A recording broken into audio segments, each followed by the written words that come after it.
யாழ்ப்பாண பல்கலைக்கழக மாணவ ஒன்றியத்தின் ஏற்பாட்டில் இந்த ஆர்ப்பாட்டம் நடத்தப்பட்டது. பல்கலைக்கழகத்தின் பிரதான நுழைவாயிலில் இடம்பெற்ற ஆர்ப்பாட்டத்தில் அனைத்து துறைகளைச் சேர்ந்த மாணவர்களும் கலந்து கொண்டிருந்தனர்.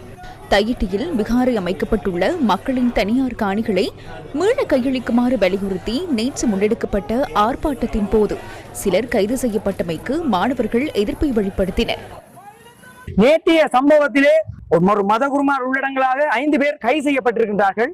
எங்களுடைய மக்கள் பிரதிநிதிகளாக தேர்ந்தெடுக்கப்பட்டவர்களை, மக்களால் தேர்ந்தெடுக்கப்பட்டவர்களை நீங்கள் அரச பயங்கரவாதத்தால் தடுக்கின்றீர்கள் என்றால், கைது செய்கின்றீர்கள் என்றால் உங்களுக்கு எங்கிருந்து அந்த அதிகாரம் வந்தது? இந்த இலங்கை அரசாங்கத்தினுடைய ஒற்றையாட்சி கொடுத்த அதிகாரம் தான் அந்த மட்டும் வந்திருக்கின்றது.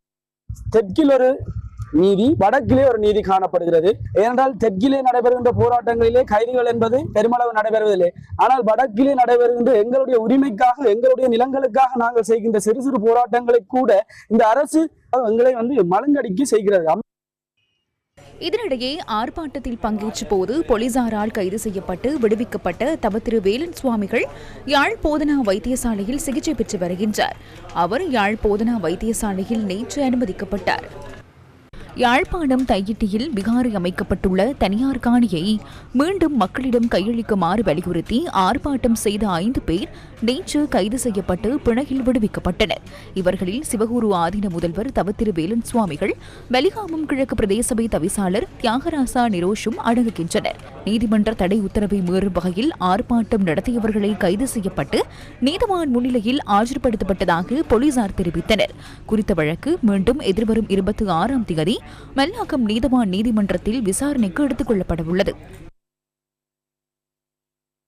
இதேவேளை முல்லைத்தீவில் இன்று நடைபெற்ற நிகழ்வொன்றின் பின்னர் தையிட்டி விவகாரம் தொடர்பில் அமைச்சர் ஆனந்த விஜயபால கருத்து தெரிவித்தார். எந்த சந்தர்ப்பத்திலும் அங்கு யாரும் தாக்கப்படவில்லை. எனினும் நடத்தப்பட உள்ள நிகழ்வொன்றுக்கு எதிராக ஆர்ப்பாட்டம் நடத்துவதற்கு நீதிமன்ற அறிக்கை பெற்றுக் கொள்ளப்பட்டிருந்தது.